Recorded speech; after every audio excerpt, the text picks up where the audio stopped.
See this sexy little watch right here? It's the Geckota G-02. See this sexy little guy right here with this big ass beard? This is the Yuri Woodman, the rhyme teller, okay? And I'm here to tell you about this Dr. Autobahn Marky Bismarcky guy of Watch Lab. He's not only the first guy to review this watch on YouTube, he actually bought the thing and he actually wore it before passing judgment on it. Isn't it crazy? Uh-oh. Look what time it is. It's 6:30 p.m. It's rhyme time. We'll be back with the review of the G2 after this rhyme. Say to me that my beard is kind of ratty. That's because I spend all day drinking the Daddy. They say to me, Yuri, you're kind of a fatty. That's because I spend all day drinking the Daddy. Fear the beard. It's not weird. Fear the beard. It's not weird. Fear the beard. It's not weird. This is the burnt orange bezel version of the G2 by Geckota. It cost me $550. Shipping was free. It was sent to me to Vermont within a week after ordering. People who have an attention to detail will see that the watch bracelet on this G2 was put on backwards. Okay, this is the way it came, and I decided to just leave it that way because I wanted viewers to see this lapse in quality control for themselves. I'm going to save everyone a lot of time by saying that the G2 ultimately fails at what it's trying to accomplish. However, it could have been a great watch had Geckota not cut some pretty important corners. The G2 has some of the sanest specs one can find in our modern world of cartoonishly oversized watches. For a watch with such a nice thick bezel, the G2's thickness is reasonable at 13.5 millimeters. I love the hell out of the G2's handset. The hypodermic hands are both elegant and extremely readable. I love how both the minute and second hands extend to the edge of the watch. The nice smooth sweep of the second hand comes from the Swiss ETA 2824-2 movement, which really complements the elegance of the watch face. I did not wear the watch long enough to get a good accuracy measurement. However, it appears as if the watch is running somewhere in the ballpark of around 2 seconds fast per day. I'm not sure what type of metal they use for the reflective hands or applied indexes, but whatever they used, it works well. It's reflective enough so that it can be seen well in low light, but not too shiny and blingy, which I'm not a big fan of. You can see that the minute hand is currently eclipsing the date window. And one nice feature about this watch that not all watches, especially die watches, offer is that all you need to do in order to see the date is tilt the watch upwards, and it is readable. I love the G2's narrow, sexy indexes. It's hard to put lume in such narrow indexes. The G2's lume is not overpowering, but it does appear to have decent staying power. I love the nice plain black background of the G2, which complements the metal indexes and handset. I'm not a big fan of sunburst dials, patterns, or anything else that adds noise to a dial. The Geckota logo right here is way too big. Geckota needs to reduce the size of this logo by about 50%. No one else besides Geckota wants an oversized Geckota logo on his watch face. The word automatic on the bottom portion of the dial is not only way too big, but completely unnecessary. Now below the automatic is 200 meters. Now that's, for me, that's completely fine. It's the only thing that really belongs on the bottom portion of the dial. But to the right of the 200 meters is its conversion in feet, which is again completely unnecessary. The biggest issue I have with this dial is the lack of a metal outline around the date window. The outline that you see has been painted on. This looks not only inconsistent with the rest of the watch, but very cheap. The date window could stand to have some more margin around the date as well, so that the date could be more readable. There's a nice thick slab of flat AF-coated sapphire crystal protruding up over the bezel. All in all, this is an extremely handsome, readable, and understatedly elegant watch face. The 120 bidirectional bezel is nice and big and grippy and comfortable to turn. It is one of those tight, loud, clicky bezels rather than a buttery smooth bezel. I prefer buttery smooth, but I am 100% okay with a loud, tight, clicky bezel so long as it's grippy and comfortable to turn.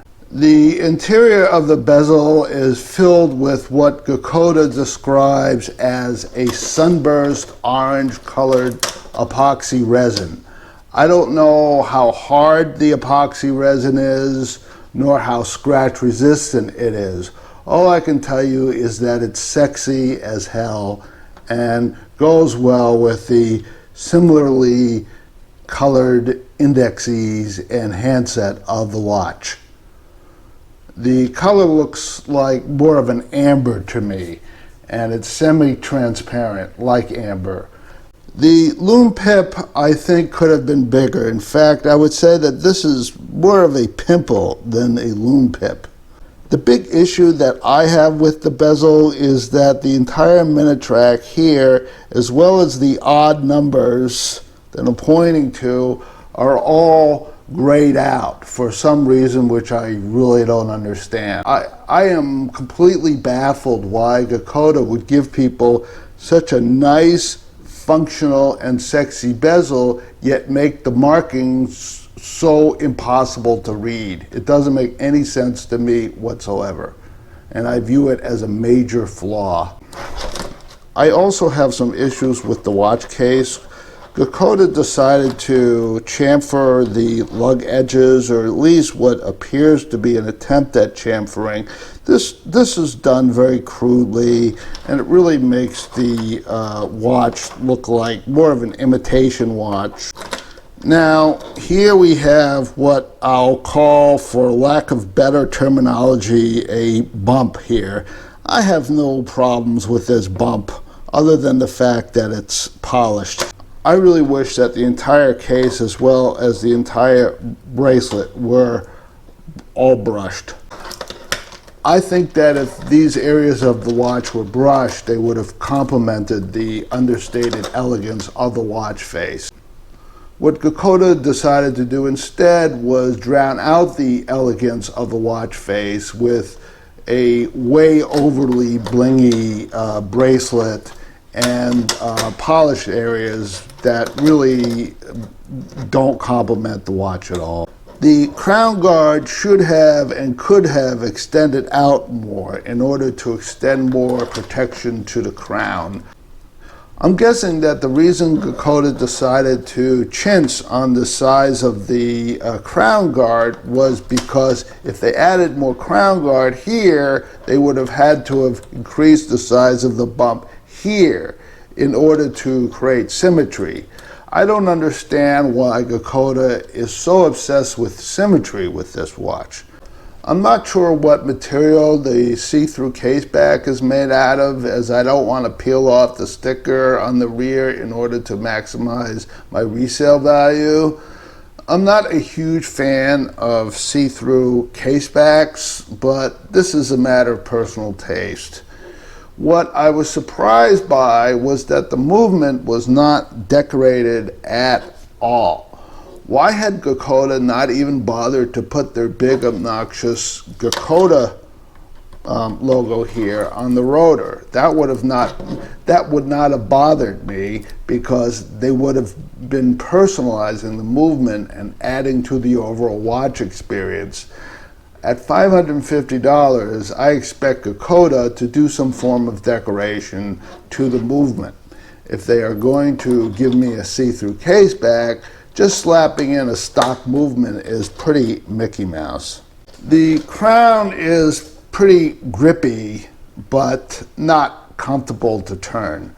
The stem is narrow and wobbly. This is not the type of stem that I expect for $550. The stem is pretty hair trigger as well. If you pull it out to position 2, the slightest amount of inward pressure could easily push it in too far, and you will skip by the date set. The last watch I reviewed was this $100 fake Omega. The overall performance of the crown of this $100 fake Omega is superior to that of the G2.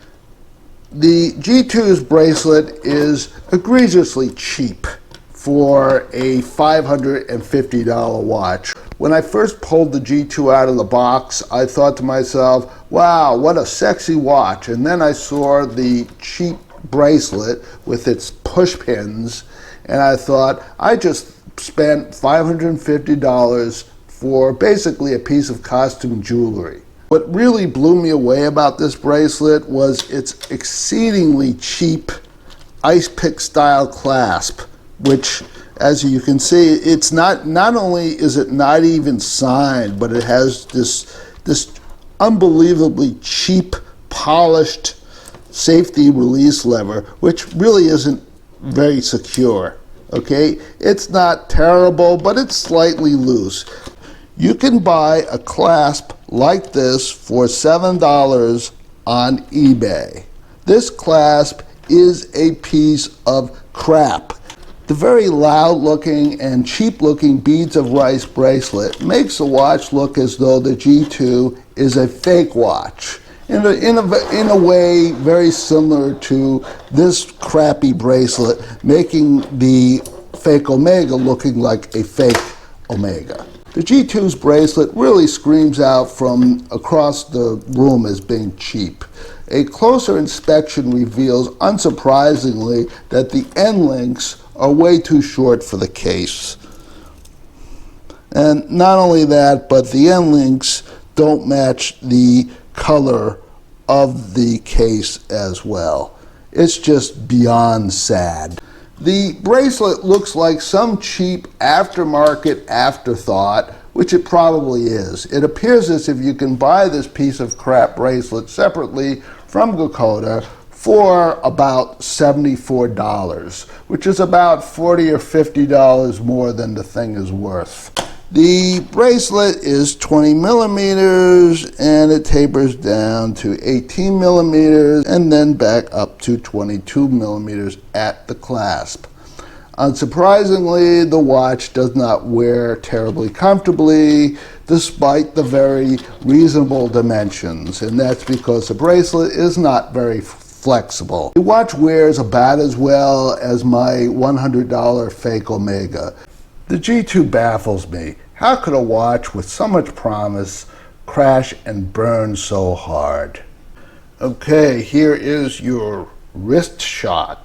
I have 6 3/4 inch wrists.